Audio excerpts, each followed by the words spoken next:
আজকের ভিডিওতে জানাবো কক্সবাজারের টেকনাফ থেকে পাওয়া এক চাঞ্চল্যকর সংবাদ। গহীন পাহাড়ের একটি আস্তানা থেকে নারী ও শিশুসহ ৬৬ জনকে যৌথ বাহিনী উদ্ধার করেছে।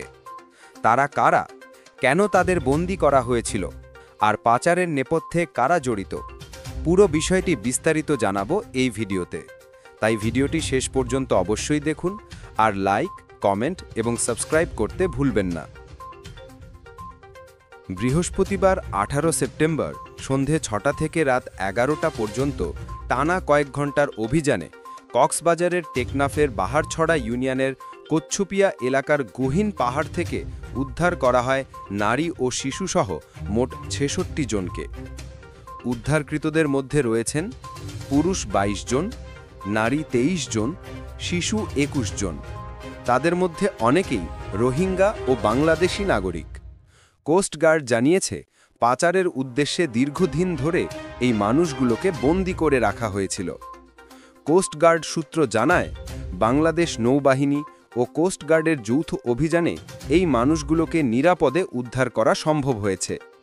এ ঘটনায় আজ শুক্রবার ১৯ সেপ্টেম্বর এক সংবাদ সম্মেলন ডেকে বিস্তারিত জানানো হবে বলে জানিয়েছে কোস্টগার্ড। এখন পর্যন্ত ধারণা করা হচ্ছে, এই নারী, পুরুষ ও শিশুদের বিভিন্ন সীমান্ত পথ দিয়ে পাচার করার পরিকল্পনা করা হয়েছিল। দর্শক, পাচারকারীরা সাধারণত সীমান্ত এলাকায় দারিদ্র্যপীড়িত মানুষ ও রোহিঙ্গাদের টার্গেট করে থাকে। তাদের স্বপ্ন দেখানো হয় বিদেশে গেলে কাজের সুযোগ, ভালো আয়, ভালো জীবন।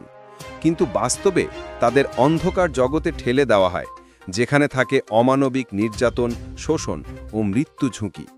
টেকনাফ সীমান্ত দিয়ে দীর্ঘদিন ধরেই মানব পাচারকারীরা সক্রিয়।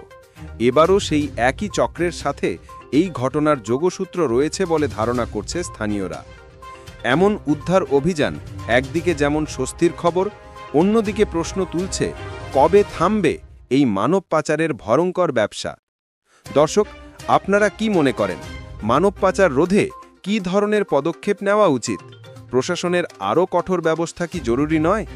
আপনার মতামত অবশ্যই কমেন্টে লিখে জানান।